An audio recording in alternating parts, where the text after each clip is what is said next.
आणि ठाकरे गटाचे नेते अंबादास दानवे सध्या आपल्या सोबत आहेत। अंबादास दानवेजी नमस्कार, आपलं स्वागत आहे। सगळ्यात पहिला प्रश्न हा आहे की अतुल चौगुले जे ठाकरेंच्या शिवसेनेकडून निवडून आलेले आहेत ते आता शिंदेंच्या शिवसेनेकडे वाटचाल करतायत अशी चर्चा आहे। असं काही होणार नाही, अशा चर्चेला काही अर्थ नाही। आता चौगुलेच बोललेले आहे, अशी चर्चा निवडून आल्या आणि लगेच माणूस दुसऱ्या पक्षात जात नसतो, त्यामुळे अशा अफवा वेगवेगळ्या ठिकाणी फैलवल्या जात असतात। श्रीवर्धन मध्ये सुद्धा काहीसं असंच चित्र पाहायला मिळतंय। श्रीवर्धन मध्ये ठाकरे गटाचे जे उमेदवार नगराध्यक्षपदी निवडून आलेत ते शिंदेंच्या शिवसेनेत प्रवेश करतील अशी ही चर्चा आहे। ते पण हे अफवा असतात, शिंदे गटाचं हेच काम आहे, खासदार फुटणार, आमदार फुटणार, नगराध्यक्ष निवडून आलो ना अजून तास नाही झाला तर लगेच त्यांच्याकडे येणार। या सगळ्या गोष्टीला कोणत्याही गोष्टीला अर्थ नाहीये, असं काही होत नसतं आणि होणार पण नाही। आता अतुल चौगुले बोलताना असं म्हणाले की जरी शिवसेनेचे दोन तुकडे पडलेले असले तरी सुद्धा बाळासाहेबांच्या विचारावर चालणारा प्रत्येक माणूस हा शिवसैनिक आहे असं म्हणत त्यांनी त्यांच्या विजयाचं श्रेय शिंदेंच्या शिवसेनेच्या कार्यकर्त्यांना सुद्धा दिलंय। नाही, काही ठिकाणी एकमेकांना मदत झाली असेल, स्थानिक काही राजकारण असतं, स्थानिक काही गोष्टी असतात तिथल्या, त्याच्यामुळे एकमेकांना काही ठिकाणी मदत होत असेल। आणि मला वाटतं चौगुले जे शिवसेना प्रमुखांच्या विचाराचे शिवसैनिक आहेत, त्याच्यामुळं त्यांनी आता जी भूमिका मांडली ती काही चूक असं मी म्हणणार नाहीच आहे ना। कारण शिवसेना प्रमुखांचा विचार जो मानतो तो शिवसैनिक, तसं तर महाराष्ट्रातला प्रत्येक माणूस शिवसैनिक आहे। त्याच्यामुळे मला असं लगेच निवडून आला आणि आपण म्हणताय लगेच इकडे जाणार आणि तिकडे जाणार, असं काही होत नसतं। जनतेचा कौल असतो, तो स्वीकारावा लागत असतो आणि त्या कौलाच्या नुसारच चालावं लागतं। असं आहे की चौगुले निवडून आल्यानंतर त्यांच्या विजयानंतर तातडीनं मंत्री भरत गोगावले तिकडे पोहोचले, त्यांनी त्यांच्या जल्लोषात आनंदात सहभाग देखील घेतला। ठाकरेंच्या शिवसेनेकडून एवढं फ्रंट फूटवर कोणीच का दिसत नाहीये? ठीक आहे, स्थानिक विषय आहे, फार स्थानिक याच्यात राज्यस्तरावरच्या लोकांनी पडायचं नसतं। तिथले त्यांचं त्या ठिकाणी कट्टरतेने इलेक्शन लढलं गेलं आणि त्याच्यामुळे भरतशेठ गोगावले तिथं पोहोचले। स्थानिक राजकारण असतं, स्थानिक आमदारांना, स्थानिक नेत्यांना तिथं गेलं पाहिजे। आता असं आहे की या सगळ्या निवडणुकीच्या रणधुमाळीमध्ये उद्धव ठाकरे शिंदेंच्या शिवसेनेसोबत कुठेही युती करायला तयार नव्हते। त्यांनी आपल्या कार्यकर्त्यांना, पदाधिकाऱ्यांना तसे स्पष्ट आदेश दिलेले होते की शिंदेंच्या शिवसेनेसोबत कुठेही युती होणार नाही। पण सध्या हे चित्र जे आम्ही रायगडमध्ये पाहतोय, आगामी महापालिकांमध्ये सुद्धा काही ठिकाणी हे असं चित्र पाहायला मिळेल। दोन्ही शिवसेना एकमेकांना पडद्यामागून मदत करताना दिसतील। हे पण माननीय उद्धवजी ठाकरे साहेबांनी स्थानिक स्तरावर शिवसैनिकांनी निर्णय घ्यायला सांगितलं होतं। नगरपालिका निवडणुका ह्या अतिशय स्थानिक स्तरावरच्या असतात। नगरपालिकेमध्ये कार्यकर्त्यांचे एकमेकाशी प्रचंड वेगवेगळ्या पद्धतीनं जुने म्हणजे पार नळावरचे भांडणं सुद्धा नगरपालिकेच्या निवडणुकीत असतात आणि त्या हेतूनं एकमेकांना काही ठिकाणी मदत केली जाते, ती व्यक्तिगत स्तराची असते। त्याला लगेच पक्ष जोडणं हे काही योग्य नाही। त्याच्यात पक्ष कोणताही त्यांच्या पक्षाचा असेल किंवा आमच्या पक्षाचा असेल याच्यात कोणताच विचार नसतो। पण कार्यकर्त्यांचे काही हेवे दावे, काही मैत्री या काही ठिकाणी असतात आणि त्या हेतून त्यांना काही ठिकाणी मदत होती, काही ठिकाणी विरोध होतो। तसं काही ठिकाणी मदत झाली असेल म्हणून दोन्ही पक्ष लगेच एकमेकांना मिळाले असा त्याचा अर्थ होत नाही। नाही, मिळाले नाही, माझा मुद्दा मदतीचाच होता। आणखी एक प्रश्न यामध्ये असा की जर आपण जागांच्या टॅलीवर नजर टाकली तर याच्यामध्ये ठाकरेंच्या शिवसेनेला महाराष्ट्रामध्ये केवळ 8 जागी विजय मिळताना आपण पाहतोय। अंबादास दानवेजी, आगामी महानगरपालिकांसाठी ही लिटमस टेस्ट होती, ही निवडणूक किंवा मिनी महानगरपालिका होती असं म्हणायला हरकत नाही। अर्थात या सगळ्या संदर्भात अंबादास दानवे यांच्याशी आपल्याला संवाद साधायचाच आहे। पण तुर्तास धन्यवाद अंबादास दानवेजी, आपण सविस्तर प्रतिक्रिया दिली त्यासाठी। आणि सध्या जे अपडेट आपण पाहतोय, भरत गोगावलेंची प्रतिक्रिया आहे, आगे आगे देखो होता है क्या, अत्यंत सूचक असं वक्तव्य त्यांनी केलेलं आहे। तर गोगावले दिलदार मनाचा माणूस आहे असं वक्तव्य चौगुले यांनी केलेलं आहे। चौगुले हे ठाकरे गटाचे नगराध्यक्ष पदाचे जिंकून आलेले उमेदवार आहेत आणि ते लवकरच शिंदेंच्या शिवसेनेत प्रवेश करतील अशी शक्यता वर्तवली जाते, अशी सूत्रांची माहिती आहे। अर्थात प्रवेश करणार नाही असं त्यांनी काही वेळापूर्वी माध्यमांशी बोलताना स्पष्ट केलेलं आहे।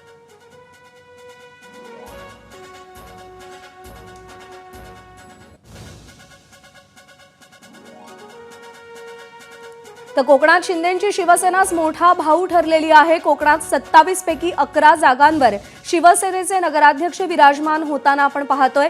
कोकणात भाजपला 9 जागांवर विजय किंवा आघाडी मिळताना आपण पाहतोय. अजित पवारांच्या राष्ट्रवादीला देखील कोकणात 4 नगराध्यक्ष पदं मिळाली आहेत.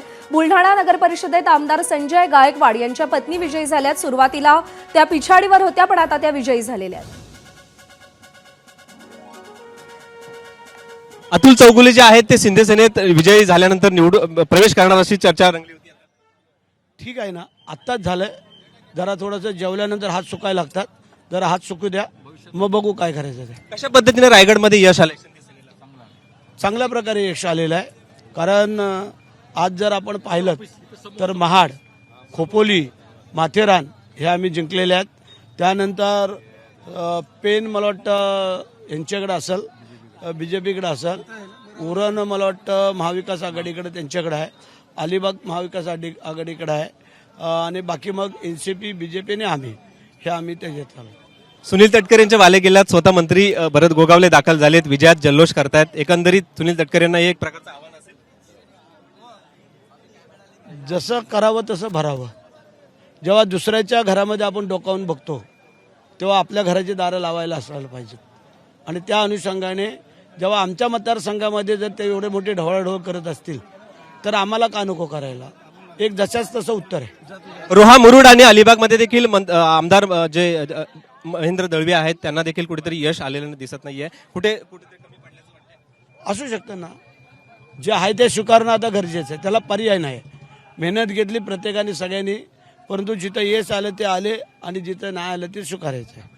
धन्यवाद. तर हे होते मंत्री भरत गोगावले. जसं करावं तसं भरावं असा त्यांनी टोला आहे तो सुनील तटकरे यांना लगावलाय आणि त्यामुळं अजून आगे आगे देखो होता है क्या असं त्यांनी एक भाकीत दिलेलं आहे. आणि त्यामुळं सुनील तटकरे यांचा बालेकिल्ला असणाऱ्या या श्रीवर्धन नगरपालिकेत ठाकरेंचे उमेदवार नगराध्यक्ष पदाचे अतुल चौगुले जरी निवडून आले असले तरी अतुल चौगुले लवकरच शिंदे सेनेत प्रवेश करतील अशी चर्चा रंगू लागलेली आहे. आणि या चर्चेला आता मंत्री भरत गोगावले यांनी एक जो गुपित शब्द आहे तो दिलेला आहे. आणि त्यानंतर आता अतुल चौगुले यांचा पक्षप्रवेश कधी होणार अशी कार्यकर्त्यांमध्ये एक संभ्रमता निर्माण झालेली आहे. गणेश मापराळकर, ABP माझा, रायगड. तर शिवसेना ठाकरे पक्षाच्या ग्राउंड लेवल कार्यकर्त्यांचा हा विजय असल्याचं चौगुले यांनी सांगितलेलं आहे. ठाकरेंच्या नगराध्यक्षानं शिवसेनेच्या कार्यकर्त्यांना देखील या विजयाचं श्रेय दिलेलं आहे. आणि या सगळ्याच्या पार्श्वभूमीवर आगे आगे देखो होता है क्या असं भरत गोगावले म्हणालेले आहेत. चौगुले निवडून आल्यानंतर भरत गोगावले तातडीनं त्यांच्या विजयात सहभागी होण्यासाठी पोहोचले. ते दिलदार मनाचे आहेत असं देखील अतुल चौगुले म्हणालेले आहेत. ठाकरेंचे अतुल चौगुले हे शिंदेंच्या शिवसेनेत प्रवेश करतील अशी शक्यता वर्तवली जाते.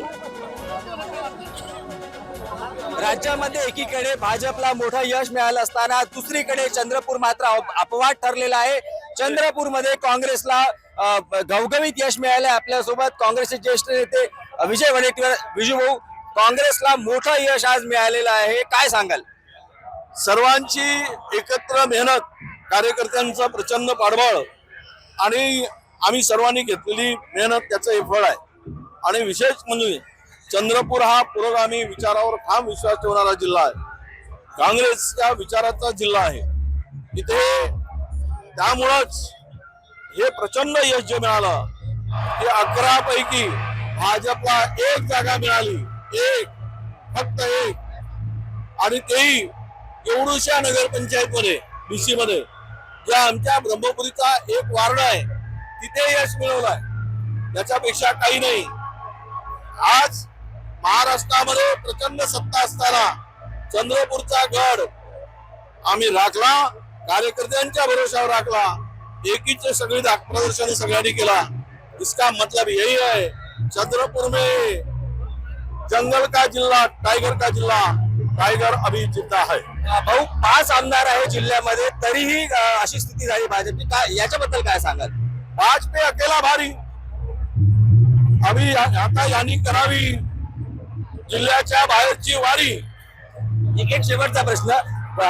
एकीकडे काँग्रेसला जरी जिल्ह्यात यश मिळालं तरी राज्यामध्ये जर पाहिलं तर मोठं यश भाजपला आणि शिंदे सेनेला मिळालंय, अजित पवारला मिळालंय. नाही, स्वाभाविक आहे. सत्ता आहे.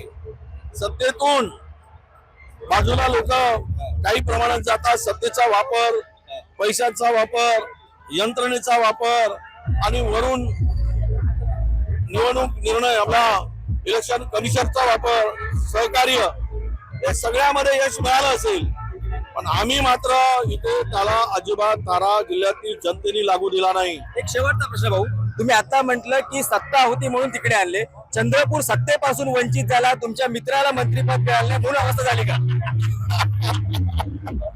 असं आहे, मंत्रीपद असतात तरी आम्हाला यश मिळालं असतं. कारण हे चंद्रपूर जिल्ह्यात सध्या भारतीय जनता पक्षामध्ये नुरा कुस्ती सुरू आहे. नुरा कुस्ती, आता ते नुरा कुस्ती या संपूर्ण संपेल आणि आम्ही सर्वांना घेऊन, खासदार, मी आमदार म्हणून आणि आमचे सर्व कार्यकर्ते आम्ही एकत्र राहून कार्यकर्त्यांना बळ दिलं, शक्ती दिली आणि प्रचंड आम्ही प्रत्येक नगर परिषदेमध्ये फिरलो, एकत्र सभा घेतल्या. त्यामुळे जनतेने आमच्यावर विश्वास ठेवला. जनता आहेच, पण आमच्यावर विश्वास ठेवण्याचं कारण ते एकच आहे की आमचं एकीचं बळ. तर हे होतं विजय वडेट्टीवार यांचं म्हणणं होतं की पुरोगामी विचारांचा चंद्रपूर जिल्हा आहे आणि काँग्रेस नेत्यांनी एकजूट ठेवली, यामुळे हा मोठा विजय मिळालाय. सारंग पांडे, एबीपी माझा, ब्रह्मपुरी, चंद्रपूर. तर विजय वडेट्टीवार यांची ही प्रतिक्रिया आपण पाहिलेली आहे. चंद्रपूरमध्ये काँग्रेसला यश चांगलं मिळालेलं आहे आणि त्या पार्श्वभूमीवर विजय वडेट्टीवार यांची ही प्रतिक्रिया होती. 5 पे 1 भारी असं विजय वडेट्टीवार म्हणाले. चंद्रपूरमध्ये काँग्रेसचे 8 नगराध्यक्ष निवडून आलेले आहेत. वरोरा, मूल, राजुरामध्ये काँग्रेसला घवघवीत यश मिळालेलं आहे. एबीपी माझा, उघडा डोळे बघा नीट.